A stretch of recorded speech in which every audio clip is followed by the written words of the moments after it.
MarisaDeFranco.com. We had a great debate, a time at the debate. I had great reaction afterwards, and we have great momentum, and we're building on that. So just want you to remember one thing: DeFranco, backbone. Actually, two things: DeFranco, fighter. This race needs a leader and a fighter, and I have shown to be both.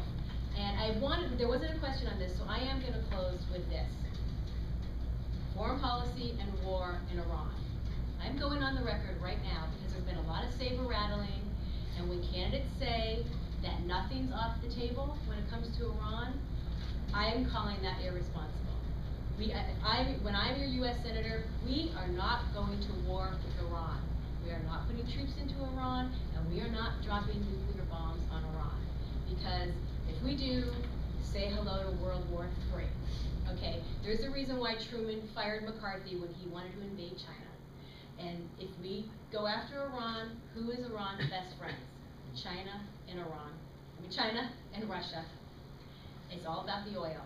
So you want to get serious about Middle East policy, you want to get serious about foreign policy, take the $1 trillion that we're spending in war and funnel it like heck into renewable energy. Because Bahrain was the first Middle Eastern country that started to run out of oil, and what happened? They actually had to build a real economy, and they're not great by any stretch of the imagination, but they have they're the farthest along the path to democracy than any other country, and we see what happens when you have diplomacy and peaceful revolution and civil protests in Egypt and Tunisia. This is the 21st century, and we are not going to saber rattle and make these irresponsible remarks, especially when you're running for something like the U.S. Senate. And I have the foreign policy experience. I've dealt with embassies around the world. I've dealt with cultures from around the world.